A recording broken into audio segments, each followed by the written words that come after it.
We've heard a lot this morning about geopolitical tensions, but also political regulations and the way different countries are positioning themselves. So what we're going to do now is concentrate on the US and look at how that needs to get a good, secure, stable supply. And I'm very pleased to welcome our next session on stage, our next participants, moderated for this next session by Dinah McLeod. Dinah. Well, thank you everyone for joining this session. This is classically known as the graveyard shift, but it's going to be a very exciting panel that we have here, and it's going to wake everyone up after lunch. So thank you so much to our panelists for agreeing to come and discuss this extremely interesting and important topic. I would like to begin, instead of reading out bios, just asking everyone, please, could you just spend 30 seconds or so introducing yourself, starting with you, Heather. Thank you. Heather Smiles. I'm VP Investor Relations and Corporate Development for Electro Battery Materials. My background's about 15 years in investor relations and corporate development in the mining sector, so largely focused on North American critical minerals. I've also been in the iron ore space for about the last 5 years. Great. Thanks, Heather. Abby. My name's Abby Wulf. I lead something called the American Battery Materials Initiative. My background is in geology and policy more broadly. I've been in this particular role since the end of October. Prior to that, I was the founding executive director of something called the Center for Critical Minerals Strategy at a nonpartisan nonprofit think tank based in Washington, D.C. called SAFE. I studied pegmatites, so if anybody wants to talk hard rock geochemistry after, come find me. Great to be here, Dinah. Thank you. Great, thank you. And I do want to know whether someone does come and talk about pegmatitis afterwards. Great, thank you. Duncan W. Duncan Wood, Duncan W, yes. Good afternoon, everybody. My name is Duncan Wood. I'm the Vice President for Strategy and New Initiatives at the Wilson Center, a nonpartisan, congressionally chartered think tank on international affairs in Washington, D.C. I'm a Brit who came to the United States via Canada and Mexico. And as of July, I'll be moving to Los Angeles to run the Pacific Council on International Policy. Great, thank you. And Duncan B. The other Duncan. The other Duncan.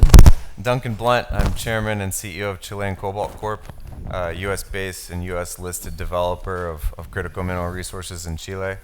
My background for the past 7 years, I've been on the corporate side, two years in this seat.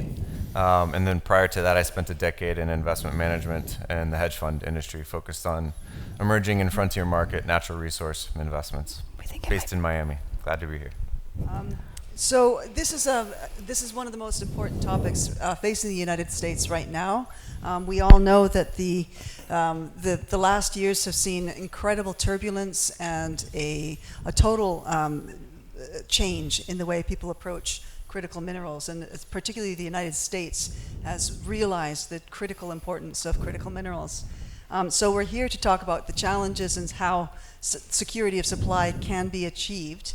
And I suppose for the session, I would like to have everyone give an opening 3 or 4 minute speech, let's say, outlining the issues from your point of view, and then I'll start to ask questions. And also, if anyone in the audience has questions as well, we'd be very happy to take them. And I think we can do that as and when as we go. So maybe to set the scene, Abby, will you please start us off with a little bit of an introduction to this topic? Happy to.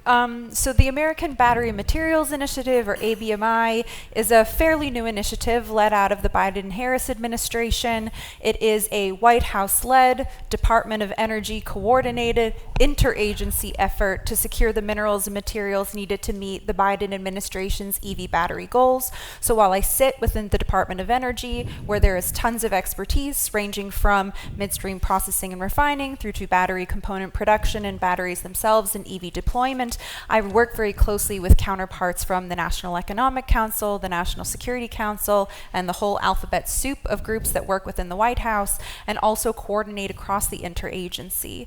My primary purpose is to try to put a little more strategy behind what the administration has been doing. As you're all aware, we've been moving a bit a mile a minute. We were, a little bit, I don't want to say asleep at the wheel, but, we've finally caught up and awoken to the problem of supply chain diversification and security and the need to secure our supply chains. And so with the passage of the Bipartisan Infrastructure Law and the Inflation Reduction Act, really sort of went from 0 to 60 in terms of deploying capital, putting a supreme and keen focus on this issue, and trying to move as quickly as possible.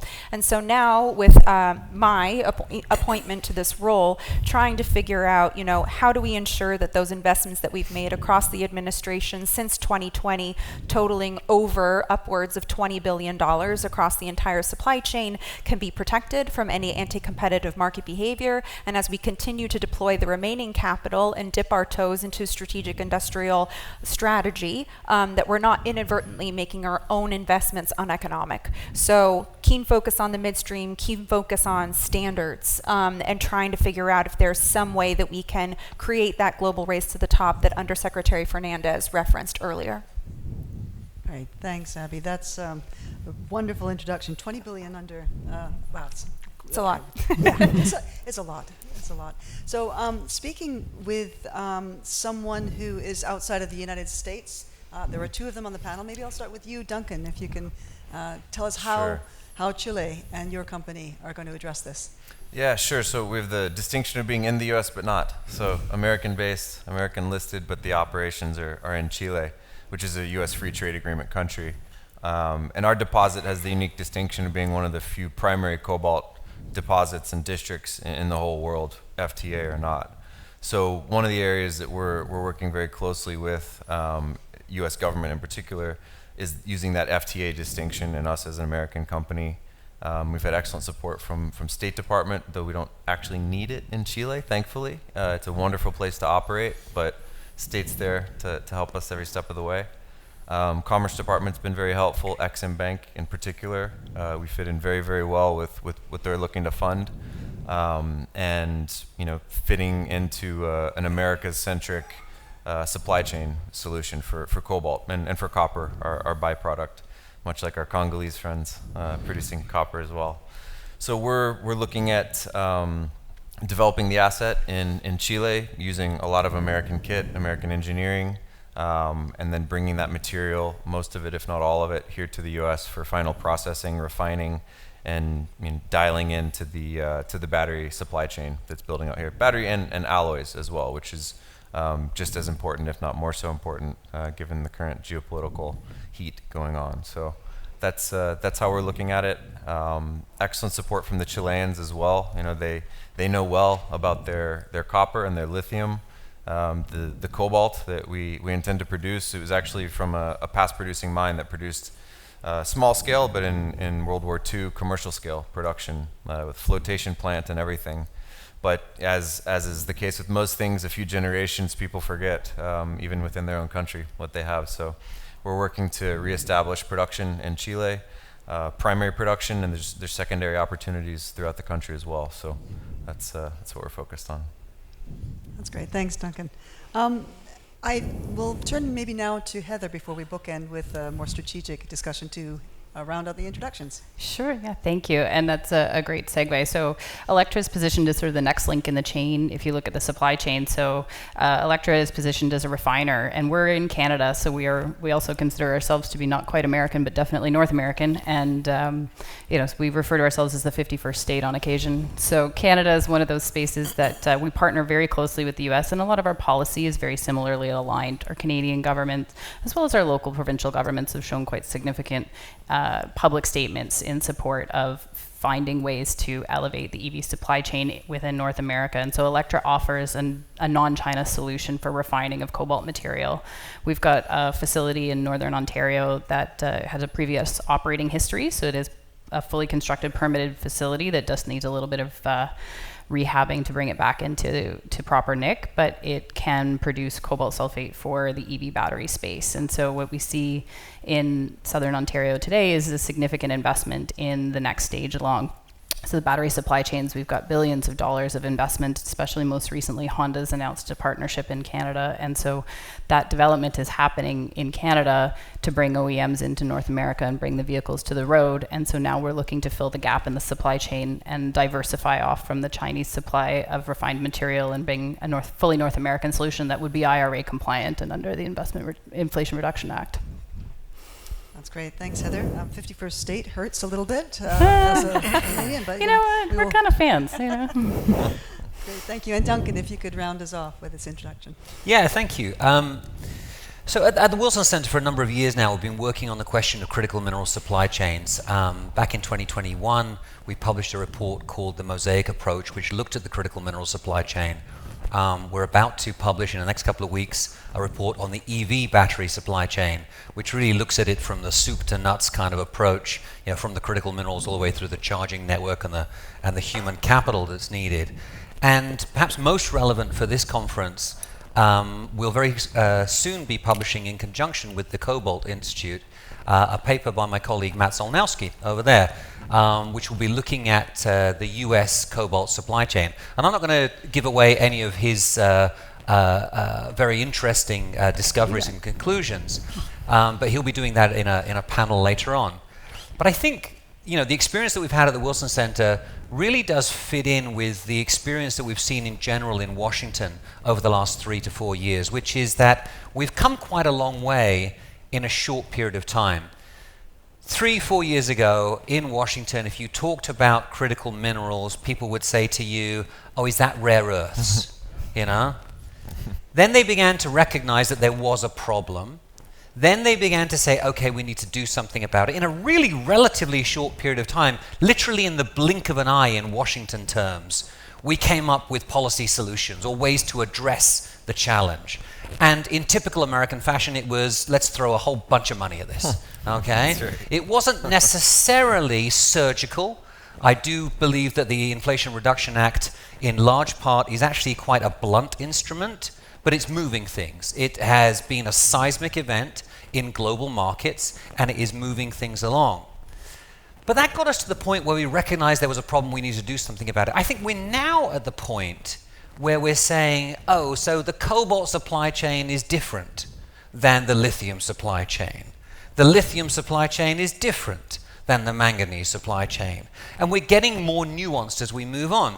And we're beginning to talk about not just throwing money at the situation, we're beginning to talk about the panoply, the whole range of policy options that we have in front of us for each particular critical mineral or metal. The problem that I say we face still is that if we were just talking about the question of decarbonizing the economy, then imagine, if you will, and this is something I have in common with Vice President Kamala Harris, it's probably the only thing, but she loves a Venn diagram, I love a Venn diagram, okay? So imagine that you've got your decarbonization options there. And then you cross over the geopolitical element that we've all been talking about already today, and all of a sudden you see the options that are available to you are severely curtailed, but it's still significant. Now layer on top of that competitiveness issues, and you see that sweet spot is getting smaller and smaller, and here's the kicker, because it's 2024 and we're looking towards November, now factor in democracy and electoral politics. And what are the policy options that remain for us under that? Well, we've already got, thank God, the Inflation Reduction Act money which is flowing through alongside various other government initiatives that involve putting money into the system. But it seems to me that the way that the US government is moving right now, and this is not just on one side of the political aisle, it's both parties, it's all about tariffs. It's all about punishing the Chinese. And I think that that's because the electoral dimension is weighing so heavily on us right now. I'm hopeful that once we get beyond the election, that people begin to think beyond just tariffs and carrying the big stick. I hope that we actually do develop more of a surgical approach to this, because certainly our thinking is moving along in that direction, but the political attitudes haven't caught up to what we've learned over the past 4 years. Super interesting. Thank you very much. So I have a list of questions, and I'm just looking at the audience and thinking, what would I want to know from this set of panelists? And I'm just going to ask just random ones that occur to me. So there will be plenty of time for questions from the audience. But I'll just start again. Abby, would you begin by walking us through the Mineral Security Partnership? What is it, and where did it come from, and why is it going to be important?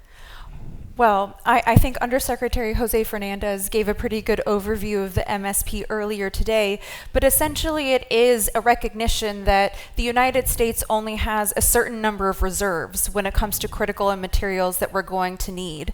It's also not just a question of how many mines or how many processing facilities do we need to meet U.S. demand or even North American demand. I always sort of bristle at those kinds of questions that get posed to me often within the interagency, because at the end of the day, we're not talking about, mining for the sake of mining. We're talking about trying to protect key industries that are core to the U.S. economy. So right now, that being first and foremost the automotive sector, which contributes over $1 trillion to our economy every year, over 5%, either directly or indirectly, to our GDP, and also make up the backbone of our highly skilled workforce that we were able to efficiently deploy as the arsenal for health during the pandemic, most recently, to make PPE for us, and then back all the way to World War II as our arsenal for democracy, helping us to build weapons. And so when people say, are we only worried about if somebody's going to cut off cobalt to us? To which I say, no, they would not cut off our supply of cobalt, because in the United States,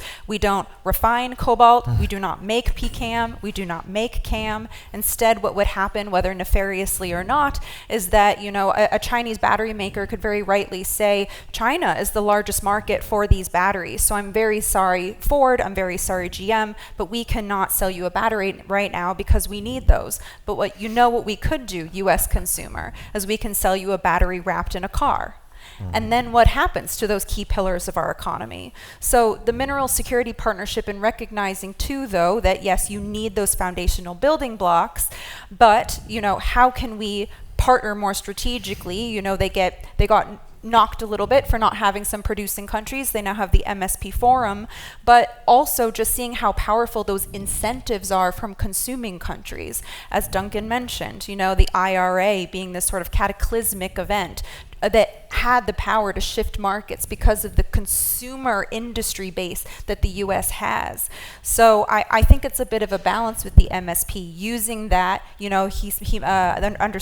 Undersecretary Fernandez mentioned the MSP partner countries make up over 50% of the world's GDP, a very powerful force in terms of incentivizing where things can come from. But 1,000% needing to ensure that you're working with more producing countries to ensure that they get an equitable piece of the pie in terms of, as we're transitioning to this cleaner economy, that it's not just, colonialism 2.0, that we are helping to increase the value add in country. And those are conversations that you have across the board, whether you're talking to, of course, I sit within the Department of Energy, we're very focused on building up refining capacity, but also, allies like Australia and Canada, we've got Electra, of course, here, very happy to have you, and also, in the global south as well. So it's a bit of everything, the MSP. Super, thank you very much. Really very interesting indeed. Maybe following up then about some of those foreign partnerships and countries. Duncan, can you tell me what the advantages and the disadvantages of operating in a foreign jurisdiction such as Chile entail for you? Sure. So I would say it's one of the best jurisdictions we could be in. The geology speaks for itself. Some of the biggest mines in the world, whether it's lithium, copper, or even nitrates. Once upon a time. Some rare earths, and not cobalt. I know a lot of nobody in this room, but a lot of people think cobalt is a rare earth. But Chile produces that as well. So it's in the U.S. you typically run into NIMBY, not in my backyard. In Chile, it's PIMBY, please in my backyard, because it brings jobs, it brings U.S. government, in our case, investment, foreign investment, and value add, tax capture for the governments, both local and federal. So from that regard, we're very happy to be operating in Chile. It's a country that the biggest mining companies on earth operate there, time tested, from all jurisdictions, and there's a very strong rule of law as well. So often I say you can go into a crowded room in Chile and throw a rock, and you'll probably hit an engineer or a geologist. So it's really nice also being able to, everybody from your unskilled labor to chairman of the board if you so choose, and everybody in between can be Chilean. So working in a place like that's huge. And the fact that it's a US FTA country is, it's not obvious on the surface the benefits, but it's a special club to be in, and it's nice to operate in a place like that. Plus, good food, great infrastructure, excellent infrastructure, easy Spanish, so it's good. We enjoy it. That's great. And also, people don't get mad when you throw rocks. So. Right. Yeah, they check the ore grid, they'll lick it, see what it is. XRF, see what it is. Oh. That's great. Thanks, Duncan. Sure. Heather, back to you. In terms of Canada, maybe you could speak to the strategic elements of how Canada can help the United States secure cobalt supply. Sure, yeah, and just for one thing, in Canada we don't lick the rocks. They have a lot of arsenic, so maybe don't do that.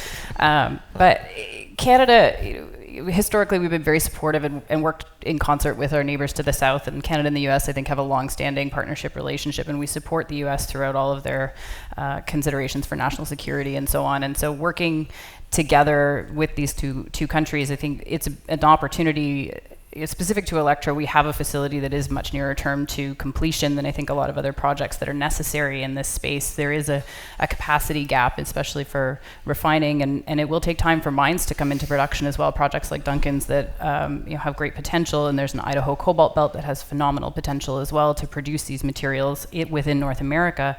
However, these are going to take some time and some investment to bring forward, and so Canada has an opportunity with its existing history, currently with refining and also our mining history, to really support the U.S. in a more immediate capacity and work in partnership. I noticed at PDAC it was it just the level of expertise. It's just Canada seems to has known for all of its history, really. Yeah. Canada's got a long-standing mining history, especially in Ontario. We've got nickel belt and so on. So we've been into this space for, foundational. And so we export miners all over the world in refining capacity. I think we're developing the skill set to, China obviously is leading the world in terms of doing these things, and at a pace that we probably are not quite capable of keeping up with just yet. But in terms of skills, I think we can match them any day, and really I think the difficulty for us is going to be cost of capital.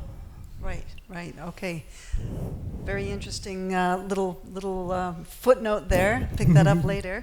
Duncan, I'm going to give you another, just sort of building on your opening remarks. Tell us more about the geopolitical implications of the U.S.'s efforts to secure supply. Yeah, so I think that the Mineral Security Partnership was a major step forward. It still makes me not laugh, but cry a little bit that when the Inflation Reduction Act was passed, there wasn't really a mention of the MSP in there. It would have been a natural corollary that you could have said, maybe we make funding available to our MSP partners, which would have allowed us at that point to move on and add countries to the Mineral Security Partnership and sort of share the wealth. But I think it's a very useful foundation for moving forward. And one idea that I think is critically important that we don't talk about enough is that, let's face it, the Chinese are light years ahead of us in terms of their development finance investment approach.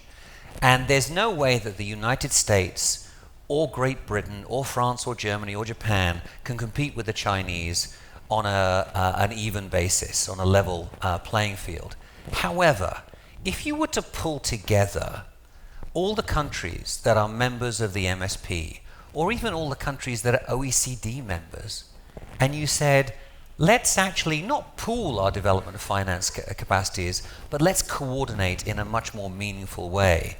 I'm not saying we stop funding education in developing countries, but why don't we think about how we get the most bang for our buck as a collective group using our combined development finance. That, I think, is one idea that gives us a fighting chance against the Chinese in terms of developing opportunities overseas. The second one is something that's already been mentioned, which is that ultimately there is, and we saw it this morning from the numbers, there's an uptick in the amount of cobalt that's entering global markets, but we've moved very little distance in terms of setting up the alternative refining and processing facilities in friendly countries. And that's something that we desperately need to move on. And there's a significant diplomatic effort underway on that front. But we need to, I think, spend a lot more time looking at where it makes most sense. And North America, I would say that's where we absolutely begin. Very fortunate that in Canada we have not only a huge mineral deposit, we have a complex mining ecosystem with all of the human capital that's there as well. But we also have existing facilities up in Canada that can be expanded. And perhaps most importantly, we just published a short paper on this at the Wilson Center, which looks at where we would process and refine seabed minerals that are eventually going to be extracted. And we looked at 4 factors. Number 1 was cost of energy, because that's very, very important. Canada does extremely well on that. Number 2 is existing or planned CAM or PCAM facilities. And the last factor is on whether you have a an ocean-facing port. And what do we find? The number 1 jurisdiction in North America for building new refining or processing capacity is actually Quebec, closely followed by Texas and Kentucky.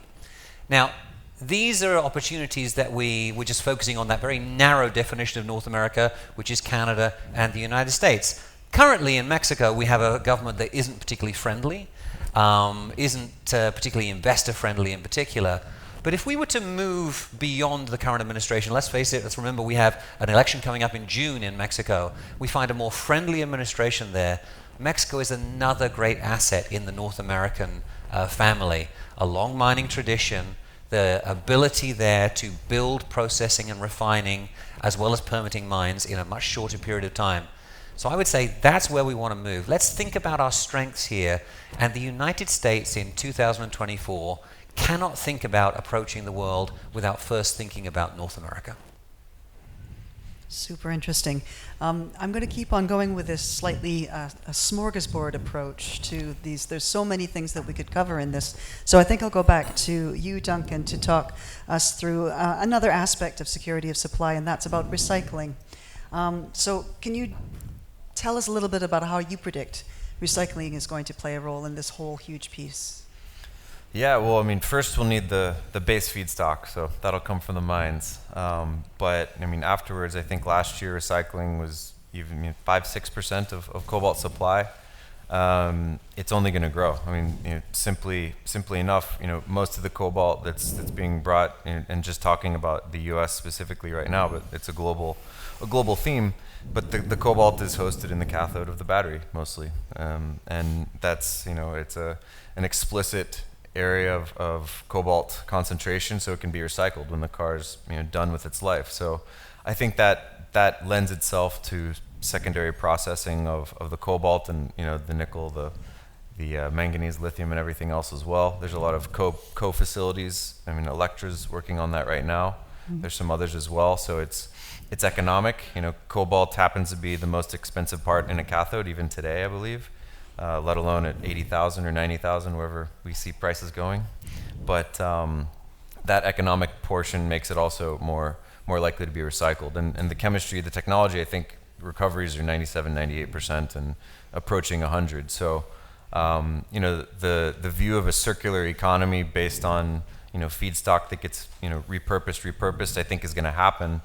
The issues that I see, from my own investing experience is you look at the steel market. I remember years ago, China's steel demand's peaking, global steel demand's peaking. That didn't happen, but there was also the view that scrap is going to offset almost all iron ore that we would ever need to put in. That's not at all been the case on any level.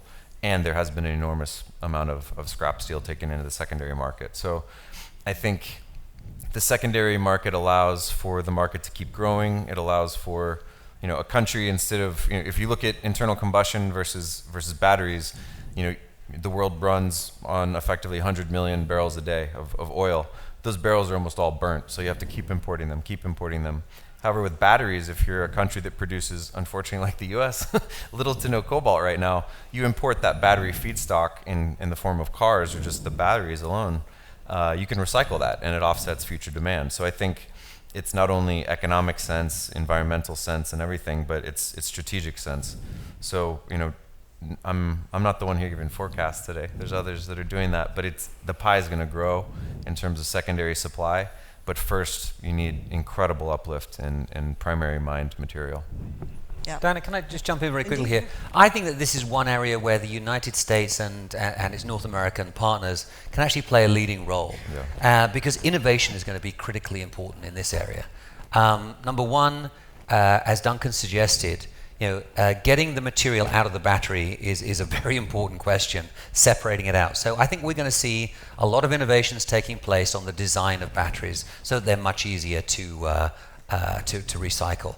Secondly, it would be, we've already come a significant distance in terms of, under the IRA, that recycled battery materials count as being, US raw materials. That's amazing. Perhaps we need to start having more of a European approach to do with battery passports, so we can find out exactly where the metals are coming from. Thirdly, I would say on the innovation front, I think we need to think about whether it makes sense in the future for the owner of a car to own the battery, or does it make sense for the battery to be owned by the automobile company or somebody else, so that when your battery reaches the end of life, there is a built-in incentive for that to be recycled, and the infrastructure is there to make it happen. These are just some very sort of initial takes on it that have come up in our conversations at the Wilson Center. But I actually think that getting more folks from outside of the automobile and battery industry to look at batteries is a great way for us to move forward, because some of the most insightful comments that we got during our conversations were actually from folks up in San Francisco who said, have you thought about doing it this way instead? And I think that's an incredible thing about the US innovation ecosystem. That's absolutely fascinating. I love that idea. I'm sure we will see it one day, maybe for our kids' vehicle purchasing plans. Fantastic. I guess, Abby, maybe you could take us back. We've talked a lot about recycling. We've talked about ex-United States. But what about initiatives here in the United States? What the DOE, any other initiatives to promote domestic? We have a number of initiatives to promote domestic, as I'm sure you know our allies and other international friends in the room like to point at the sort of sucking sound that a lot of our legislation and initiatives have created across the world. So within the Department of Energy, of course, we have massive pots of money through the Bipartisan Infrastructure Law, most notably through the Office of Manufacturing and Energy Supply Chains, or MESC, as it is lovingly called within the U.S. government. There's a pot of approximately $6 billion to help to invest in domestic material processing, recycling, and manufacturing for batteries. The first tranche of that funding was deployed in October of 2022, approximately 16 projects worth just below $3 billion USD. The next tranche of that funding, a little over $4 billion, will be coming out. We're currently going through the selection process now, trying to figure out, now that we have that list of projects from the first round of awards, what are the gaps that are missing? And even beyond that, and even beyond the IRA and bill, you have just existing authorities within existing agencies, whether that is the Development Finance Corporation or EXIM or, Department of the Interior, that work on sort of various facets of this issue, from the mapping issue. And I talked about, the low level of U.S. reserves. It's been alluded to on the stage, but I do put a fine asterisk next to that, because we really haven't been very good at mapping where our reserves and resources are. We're historically undermapped. And so what else was included in the Bipartisan Infrastructure Law was a big up in funding for mapping domestic resources. It sounds like a large amount, but in terms of U.S. government investment, pre-Bipartisan Infrastructure Law, we were only investing about $10 million a year in our domestic mapping, which is quite low.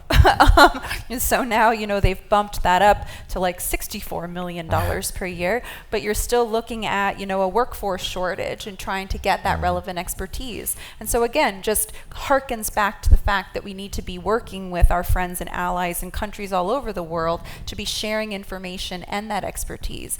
We have a huge innovation engine, I think Duncan Wood mentioned, in the United States, but where we're lacking muscle memory is in taking that innovation and putting it into manufacturing. And so that's what this money through Bill and IRA is supposed to do, create that feedback loop from the on the factory floor changes to the academic institutions so that you can better understand, we were talking about recycling, but it could also just be lightweighting in terms of not needing more material. And that kind of experience and expertise you don't get without actually making the thing. And so that is an advantage where our manufacturing countries really have a leg up over us, because they can say, oh, well, you really don't need this much copper and this wire or this much, nickel here. You can be just as effective if, you cut that in half or cut it down by a quarter, and then, it helps to improve efficiency without having the on-ramp for recycling quite in place yet.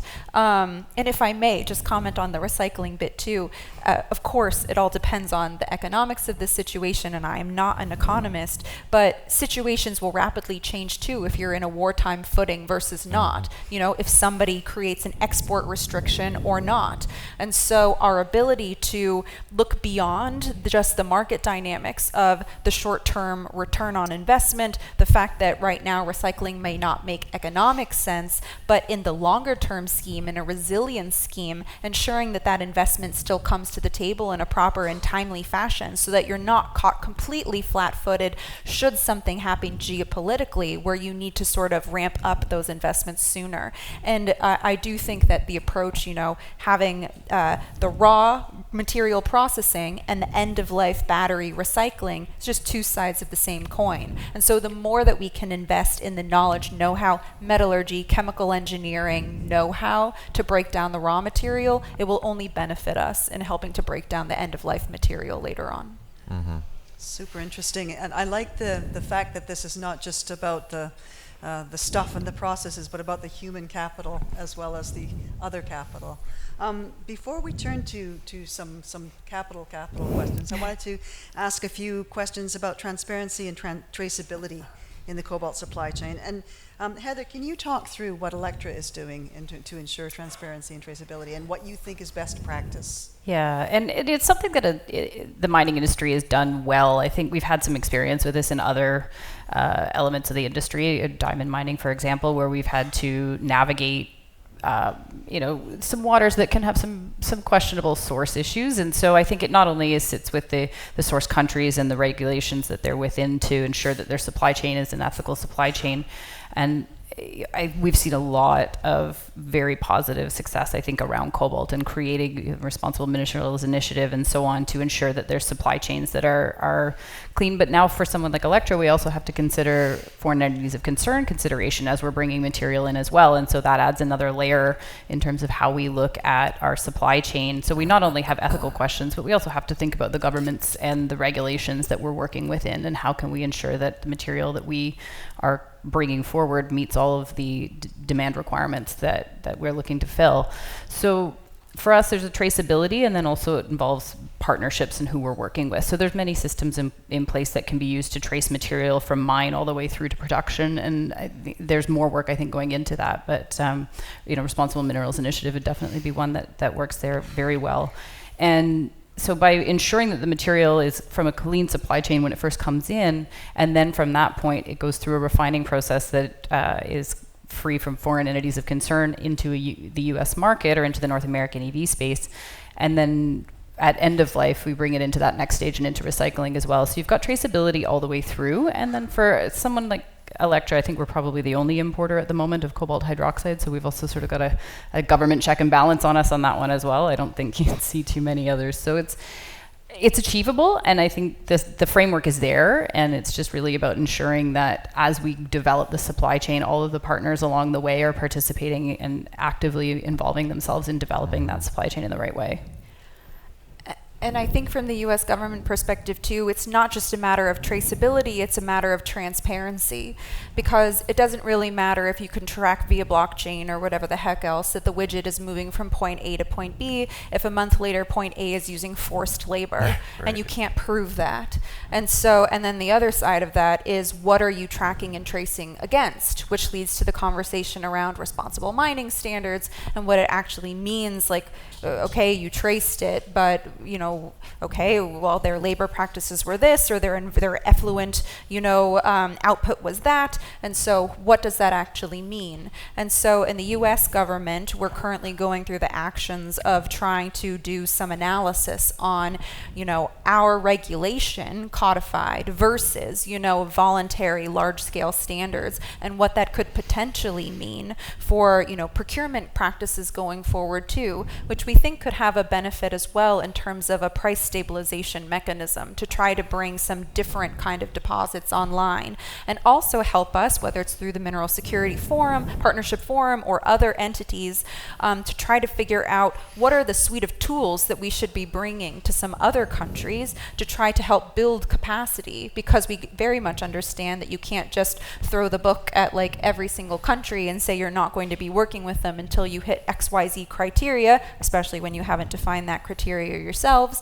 And so, that, and then another sort of piece to add to this puzzle is the cost of all of it, because everything that we're doing is inherently inflationary, and what the Biden administration is also trying to do is to lower the cost of electric vehicles so that there is more uptake, so that you can help meet some climate goals. So one of the bigger sort of meta questions that I've been trying to figure out and get to the bottom of too is just the cost to do things the right way or a better way, and trying to speak with some of these mining majors, and would love to have some conversations on the side with any companies who are willing to share, who are operating across these very global jurisdictions. If you are operating in Canada, Brazil, and Indonesia, what are the differences between the costs of those operations, and what are the regulatory requirements or standards that you're hitting within those different regimes, so that we as policymakers can get a better understanding of, well, to do it this way with this level of safety standard and with the water quality being X amount, this is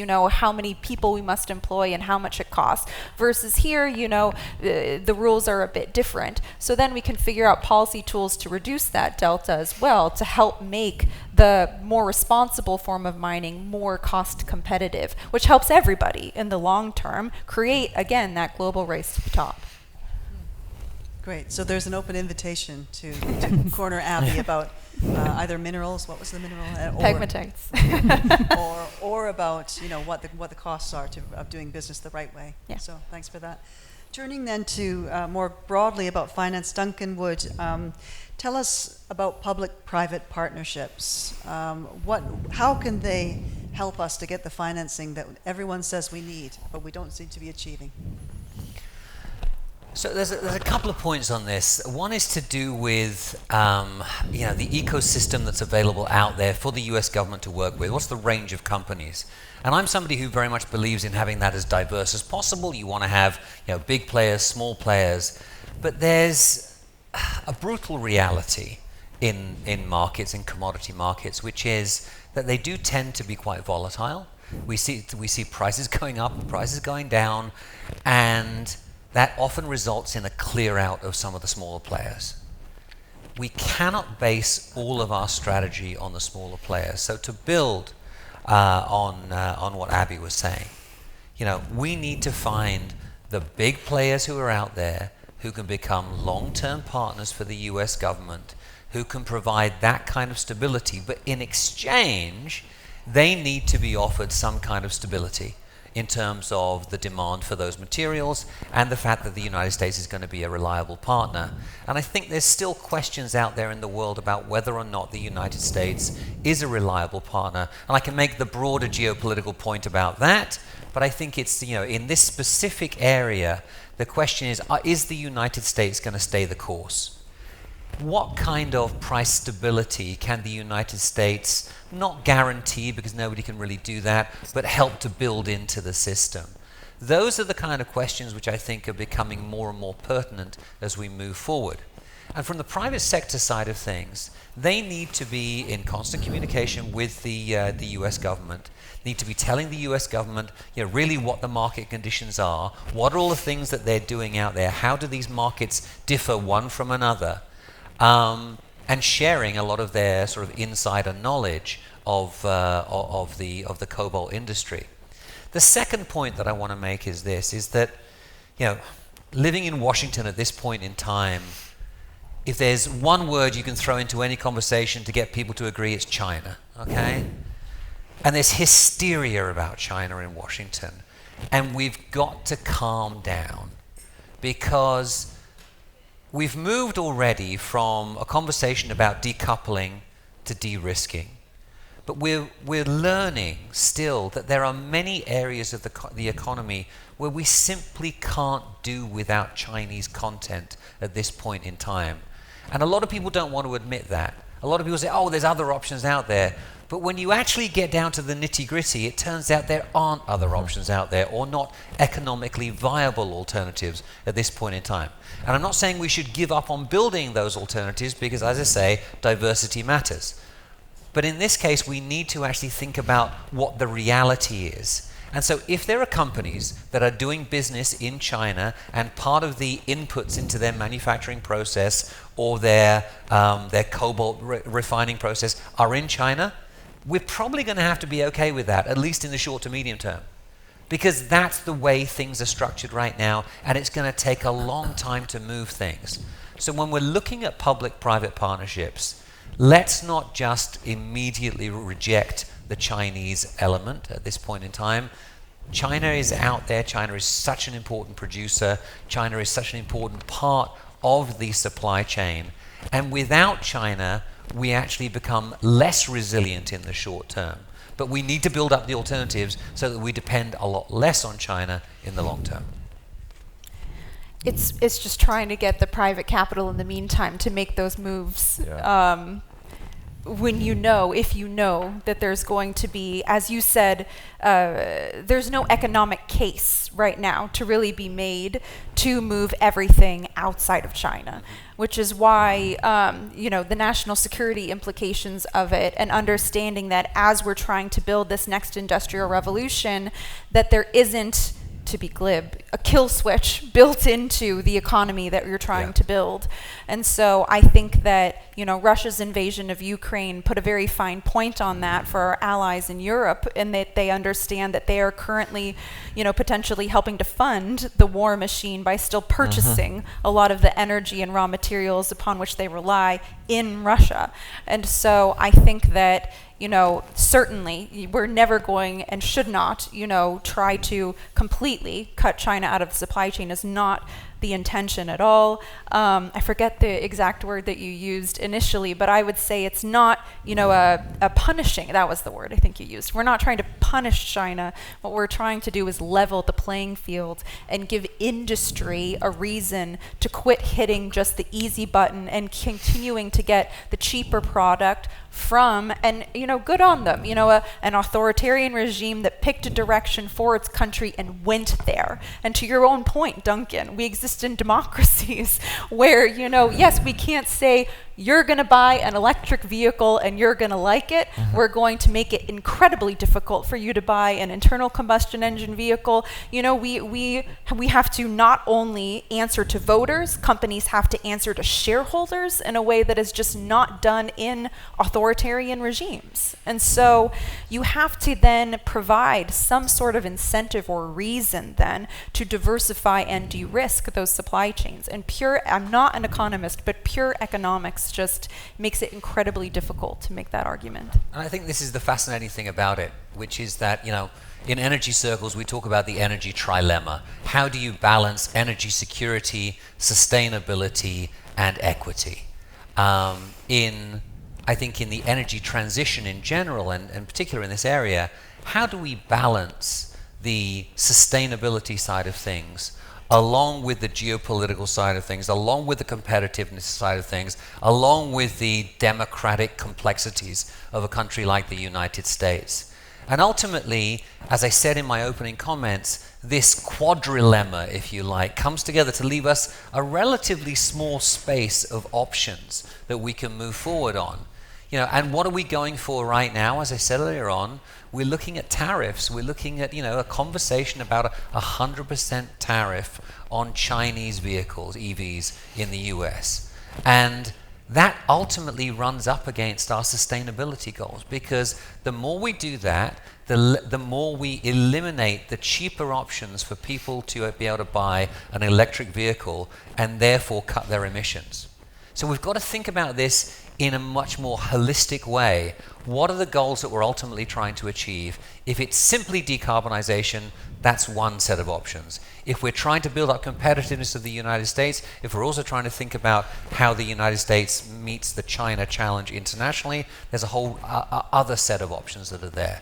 And so this is, I think this becomes part of the national and public conversation that we need to have about this, because ultimately these goals pull in different directions. And in democracies, you have to listen to everybody pulling in those different directions. That's right. Thanks very much. Absolutely fascinating discussion so far. I wanted to turn it to the audience now. We've got a few minutes for questions.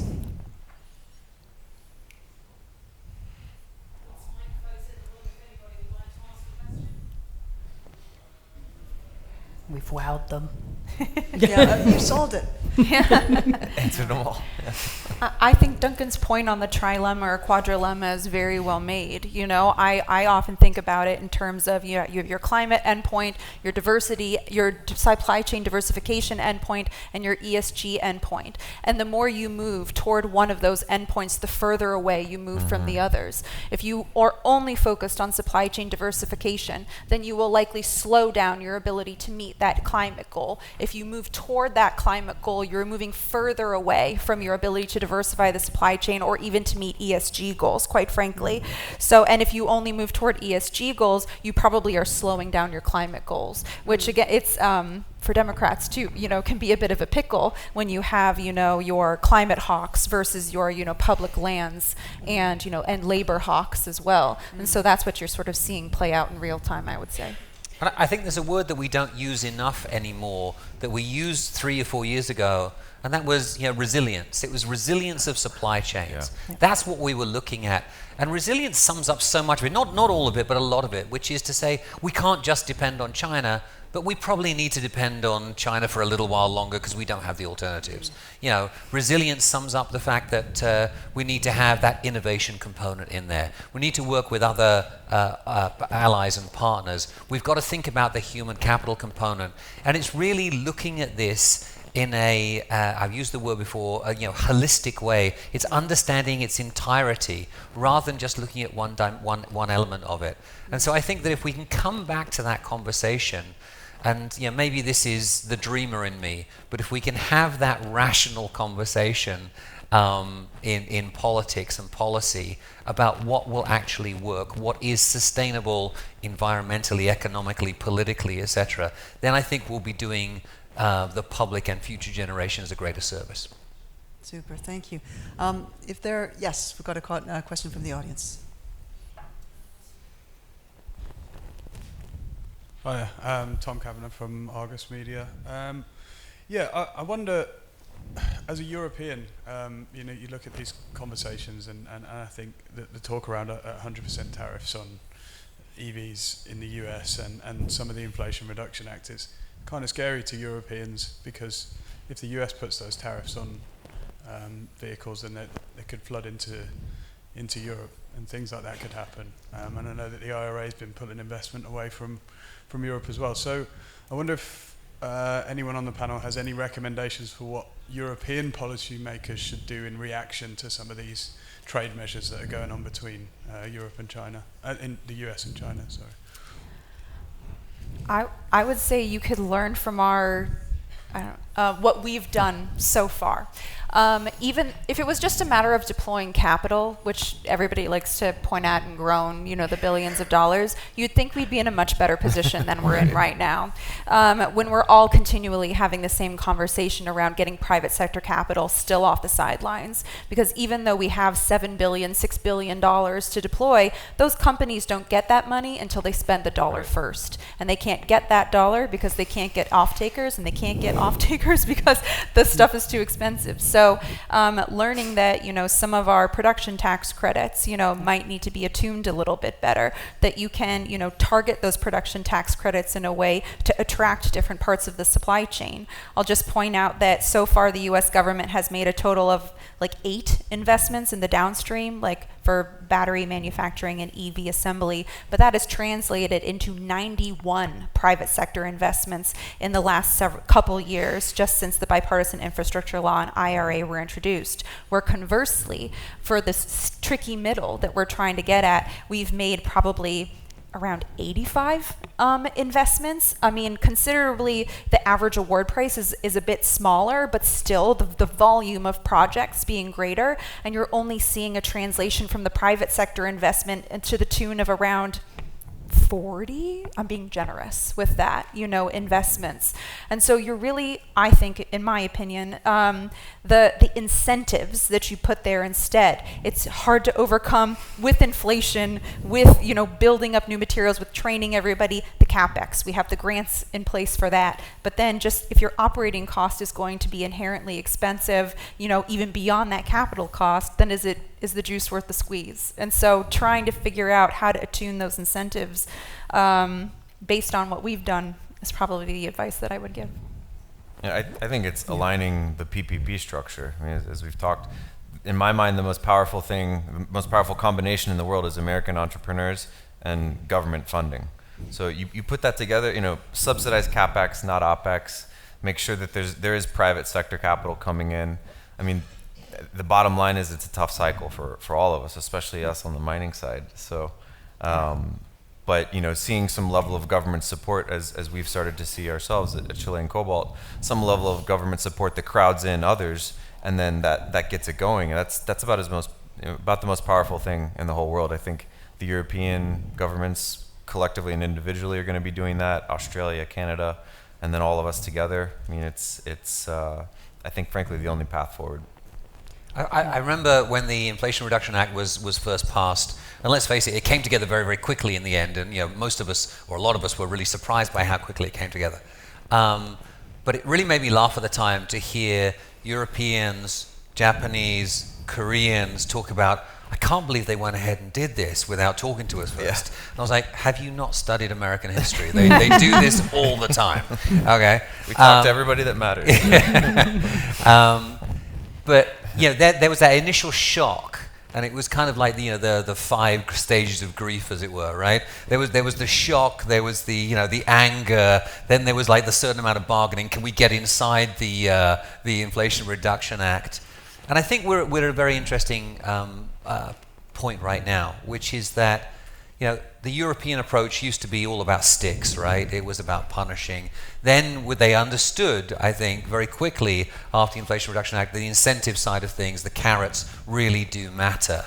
But it's how you present those carrots, it's the rules that you put forward that are going to make those best equipped and suited for the European marketplace. And I would say that one thing that is really important here is the human capital, knowledge, R&D side of things. And Europe has, still to this day, an extraordinary university system. Europe has that ability to be highly innovative if you put the incentives in the right place.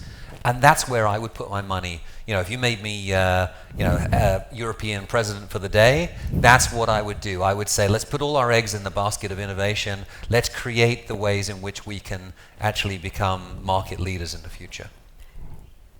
Thank you. We've got one more question before we wrap up this fantastic panel. Thank you. Yes, sir.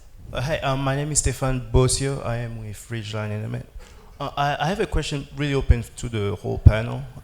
One thing that I picked up, this is my first time being in the Cobalt Congress, by the way. It is a really great event.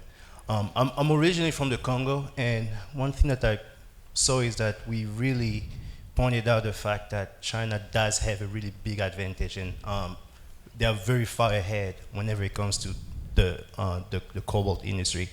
And there is a big push in North America to balance this more rather than taking China out. But what is one of the things that you think that China has done right in order to create that position for themselves?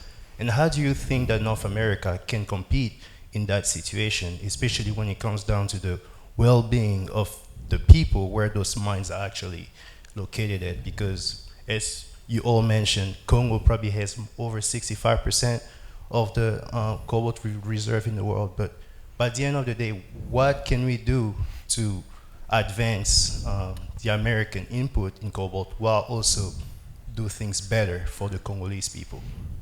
That's the question. I think the Chinese have just showed up. I mean, you talk about the DRC alone. I mean, my background in investment management, and we look at deals all the time in Chilean cobalt. Bankers are certainly happy to send over pitch decks. I'm happy to look at them, but we look at everything. But what I see time and time again, and not just the past few years, but my 20-year career and growing, is the Chinese show up. You go anywhere in the world, you'll see some Chinese and some Lebanese and a few other people. They're there, and they don't just show up looking at deals. They show up with embassy support, government support, and a plan. And we're doing that increasingly. I mean, there's Commerce Department, State Department have some pretty interesting programs to help support foreign businesses in foreign countries. Some we use in Chile. Thankfully, we don't really need that much support, but looking at projects elsewhere, Sub-Saharan Africa, a big push. So I think more of that, and then everything that we've discussed, for there to be a plan at home. Like, great, you can take the risk capital, you can develop the mine, you can bring in expertise. That's hard enough in its own right.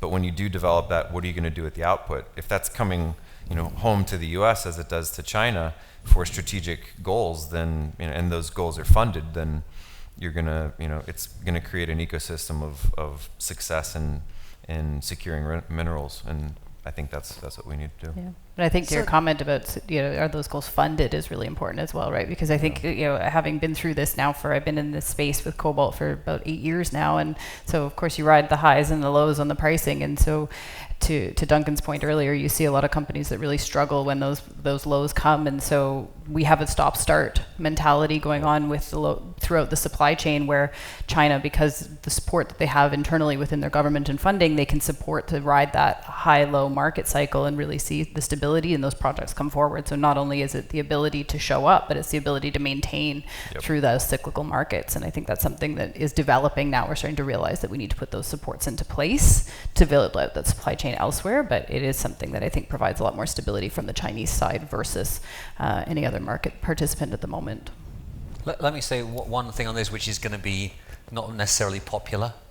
I think that there's a narrative here in the United States that if we go out into the world and we show up and we come with our values, that people are going to welcome us with open arms, and that's not true. Right. That's absolutely not true. In fact, in many cases, when we show up with our values, people get turned off, and they say, I'd rather do business with the Chinese and the Russians because I don't have to sit through a lecture on human rights. What we need to focus a lot more on is actually listening, understanding what local needs are, what the goals of the politicians and the policymakers that we're going to be dealing with are, and leaving behind something more positive, absolutely.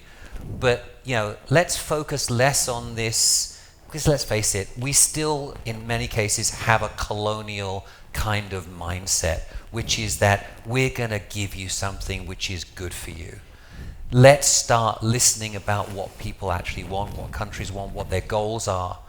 And I think we have successful examples of that already. I mean, the Lobito Corridor project is a fantastic project. It leaves something very positive, not just for the critical minerals industry, but for economies in general. Let's think about that. And that's where, as I mentioned earlier on, the United States and the Europeans can actually work very successfully together, I think, in combining their forces on questions of international development. But it all has to start from a position where we're actually listening. Fantastic. And on that note, it just leaves me to thank our panelists today for a really fantastic discussion. Abby, Heather, Duncan, thank you very much indeed Duncan, for sharing Duncan. your knowledge today. Duncan. Duncan.